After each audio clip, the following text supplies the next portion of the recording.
নমস্কার বন্ধুরা, welcome to my channel, যেখানে ভূতের ভয় নিয়ে চলে এসেছি তোমাদের জন্য আর একটা নতুন রিয়েল হরর স্টোরি। তোমাদের স্টোরিগুলো পছন্দ হয়ে থাকলে অবশ্যই করে আমাদের চ্যানেলটা সাবস্ক্রাইব করো, লাইক করো, পাশে থাকা বেল আইকনটি বাজিয়ে দিও আমাদের ভিডিওর নোটিফিকেশন সবার আগে পাওয়ার জন্য। আর অবশ্যই করে আমাদের চ্যানেলটা লাইক করো, কমেন্ট করে জানিও তোমাদের স্টোরিগুলো কেমন লাগছে, আর নিজের বন্ধুদের মাঝখানেও অনেক করে শেয়ার করো। তোমাদের সাথেও যদি কোনো রিয়েল হরর এক্সপিরিয়েন্স হয়ে থাকে সেটাও আমাদের সাথে শেয়ার করতে পারো।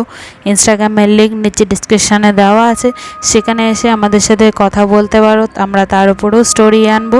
আর ইনস্টাগ্রামের পেজটা ফলো করে নিও প্লিজ। তাহলে চলো আজকের গল্প শুরু করা যাক। শ্রেয়া নিজের গার্লস হস্টেলের রুমে শুভ্রনীলকে এনেছিল। তখনই হোস্টেলের লাইট চলে যায়। হে ভগবান, লাইটকেও এখনই যেতে হলো, হিটারটাও বন্ধ হয়ে গেছে। আরে শ্রেয়া, চিন্তা করছো কেন? দাঁড়াও, আমি এক্ষুনি মোমবাতি জ্বালিয়ে আনছি। আস্তে কথা বলো শুভ্রনীল, হোস্টেলের ম্যাডাম শুনতে পেলে এক্ষুনি আমায় হোস্টেল থেকে বের করে দেবে। শুভ্রনীল মোমবাতি জ্বালাতেই চিৎকার করে ওঠে। তুমি কি পাগল হয়ে গেছো? চিৎকার করে কি পুরো হোস্টেলকেই তুলবে? কি ধরনের মজা করছো শুভ্রনীল? শুভ্রনীল উপরের দিকে হাত করে বলে, ওটা কি শ্রেয়া? শ্রেয়া উপরের দিকে তাকাতে ভয়তে চিৎকার করে ওঠে। পরের দিন সকালেই শ্রেয়া আর শুভ্রনীলে মৃতদেহ পাওয়া যায়। হস্টেলের সামনে কুয়োতে পড়েছিল।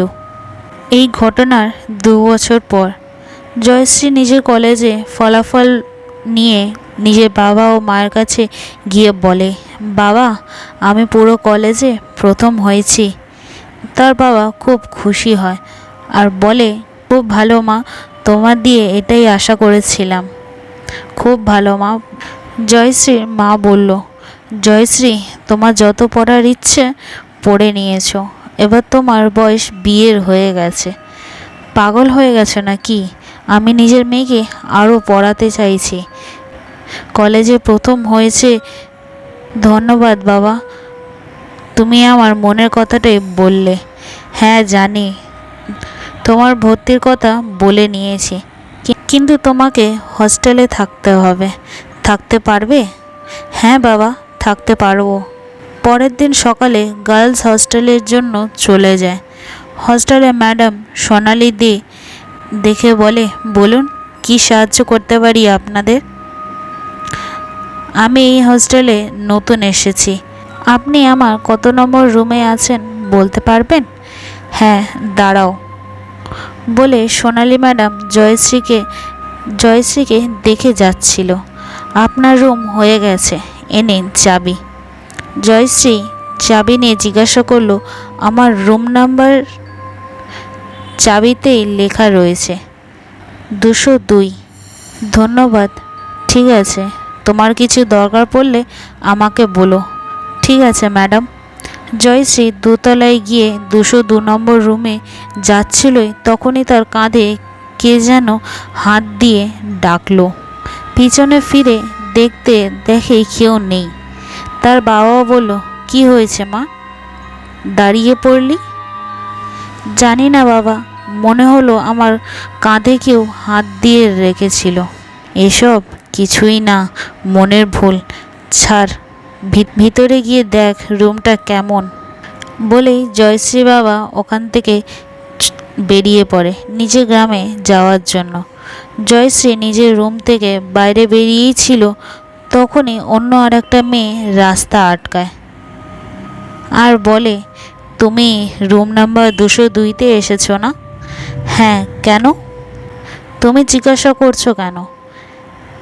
ওই রুমটায় থেকো না, না হলে তোমার কোনো না কোনো ক্ষতি হতে পারে।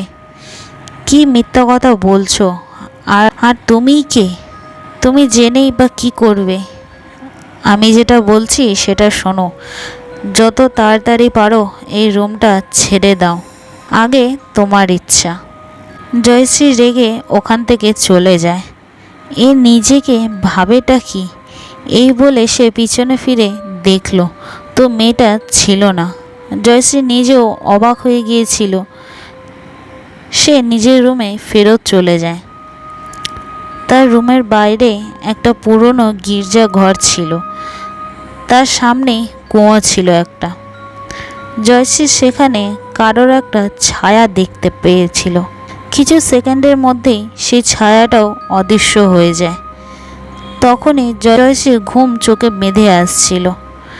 পিছনে ফিরে দেখতে সেই মেয়েটা দাঁড়িয়ে আছে, চোখের পাতা না ফেলে একভাবে তাকিয়েছিল। জয়শ্রী এসব দেখে ভয় পেয়ে গিয়েছিল। সে তোতলাতে তোতলাতে জিজ্ঞাসা করলো, তুমি কে বলো তো? তুমি কখন আমার রুমে এসেছিলে? আমি কিছু বুঝতেই পারিনি, না কোনো শব্দ শুনতে পেয়েছি।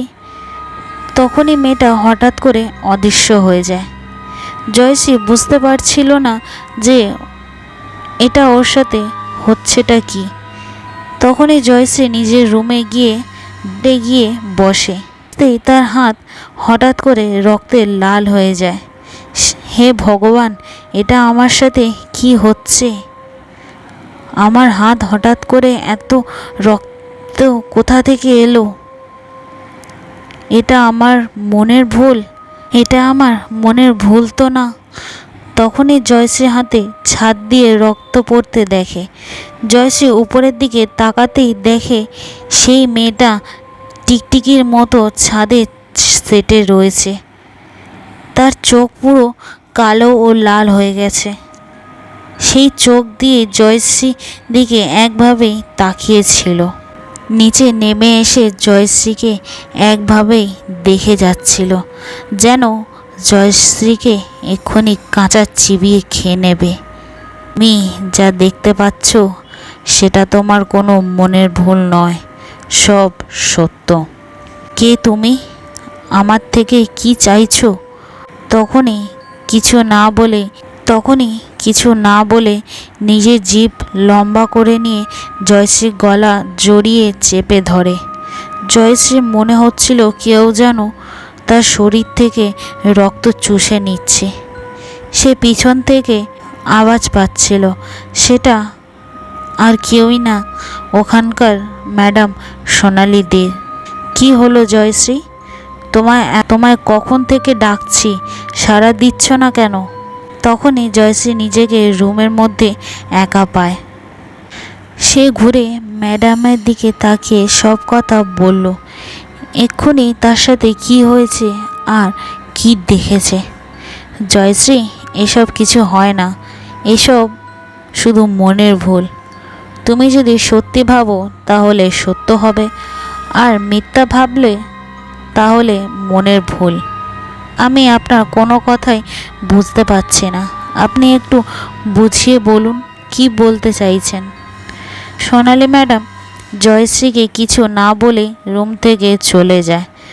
পরের দিন সকালে জয়শ্রী সোনালি ম্যাডামকে গিয়ে জিজ্ঞাসা করলো, ম্যাডাম সত্যি করে বলুন তো, আপনি কিছু লুকিয়ে রাখছেন? এমনি কিছুই না। জয়শ্রী যাও, নিজের ঘরে যাও। আর কাল রাতে আমার সাথে যা হলো সেগুলো কি ছিল? ম্যাডাম সত্যি করে বলুন, কি লুকিয়ে রাখছেন? সোনালি ম্যাডাম বলে, যে রুমটায় থাকো সেই রুমটা আগে গীতা থাকতো, যে গির্জায় কালা জাদু শিখত। এই হস্টেলেই প্রথম গার্ড গীতাকে একটা মানুষে বলি দিতে দেখে ফেলে আর কুয়োতে তার মৃতদেহ ফেলে দেয়। লোকেদের জানাজানি হতেই গীতাকেও মেরে ওই কুয়োতে ফেলে দেয়। কিন্তু এই বিষয়ে হোস্টেলে কেউ কথা বলে না। সবাই বলে গীতার বিষয়ে কোনো রকমের কথা আলোচনা করলে সে আর বেঁচে থাকে না। তখনই জয়শ্রী হাসতে থাকে আর বলে, তুই যখন জানিস তাহলে আমার বিষয়ে কথা বলছিলিস কেন হোস্টেলের নতুন মেয়ের সাথে? বলেই গীতা নিজের আসল রূপে চলে আসে আর নিজের জিভ লম্বা করে সোনালি ম্যাডামকে মেরে ফেলে আর জয়শ্রীর মৃতদেহ নিচে পড়ে যায়।